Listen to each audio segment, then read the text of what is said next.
رسٹڈی نہیں ہوتا لڑکا. بے پردگی کا ایک عذاب یہ بھی ہے. اگر پردے کا ماحول ہوتا تو انسان کی فطرت اللہ نے ایسی بنائی ہے کہ وہ اپنے رشتہ داروں کی طرف اس کی طبیعت زیادہ مائل ہوتی ہے بنسبت غیروں کی طرف. اس بے پردگی کی وجہ سے بھی لڑکیوں کی شادی میں رکاوٹ کہ ان کو خاندان میں کوئی لفٹ کرانے کے لیے تیار نہیں. تو جو خواتین یہ کرتی ہیں بس ہمیں خوبصورت بہو چاہیے, خوبصورت شو ہوگی ہماری, اور دولت مند چاہیے, مالدار.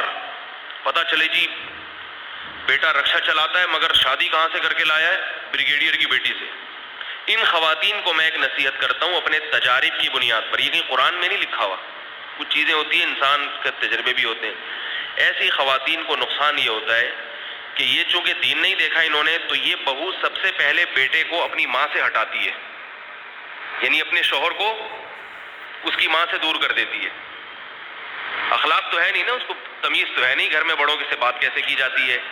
آپ نے تو صرف اس کے ڈینٹنگ پینٹنگ دیکھی, آنکھ کیسی ہے, ناک کیسی ہے, پلکیں کیسی ہیں, بھویں کیسی ہیں, یہ چیزیں دیکھی آپ نے. قد کاٹ کیسا ہے بچے سے, بیٹا جتنا ہے اسے سائز میں ایک آدھ انچ تھوڑی سی چھوٹی ہو تاکہ گروپ فوٹو میں بہت اچھی لگے. تصویریں بھی پھر دکھاتی ہیں, کہتے ہیں بھائی ماشاءاللہ یہ جوڑا بڑا ٹائٹ لگ رہا ہے.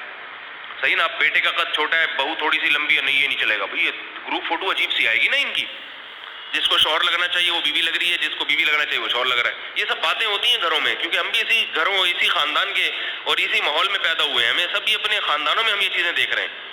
اور بھائی چھوڑو اگر قد اس کا لمبا ہے, تمہارے بیٹے کا قد چھوٹا ہے, اخلاق بہت اچھے ہیں, نہیں جی وہ عجیب سا لگے گا, میچنگ کی شادی نہیں ہے یہ, میچنگ کی نہیں ہے. اور پھر وہ اگر قد چھوٹا ہے تو زیادہ چھوٹا بھی نہ ہو جائے, ٹھیک نہیں نہ لگے دیکھنے میں, بالکل برابر بھی نہیں ہونا چاہیے. تعلیم میں لڑکا جو ہے نا ایم ایس سی ہے تو لڑکی تھوڑی سی بالکل ایم ایس سی بھی نہ ہو, یہ زیادہ ہو جائے گی, تھوڑی سی کم ہو. عجیب, اتنے زیادہ تکلفات, اتنے تکلفات. اس کا عذاب کس کو ہوتا ہے؟ لڑکیوں کو, ان کے لیے عذاب بن گیا. تو آپ اتنا کھینچا تانی, دین نہیں دیکھ رہی, اخلاق نہیں دیکھ رہی, خاندان کے طور طریقے نہیں دیکھ رہی.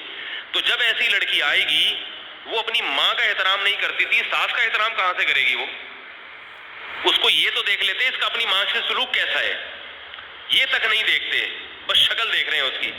تو پھر وہ یہ کیسے سمجھے گی کہ یہ ساس میری ماں کی جگہ ہے؟ بتاؤ مجھے. وہ تو تھوڑے دنوں میں کیا کرے گی, گھر کو جہنم بنا دے گی, اور پھر اپنے میاں کو لے کے الگ گھر. ہم نہیں یہاں رہ سکتے, میاں صاحب بھی پھر الگ گھر.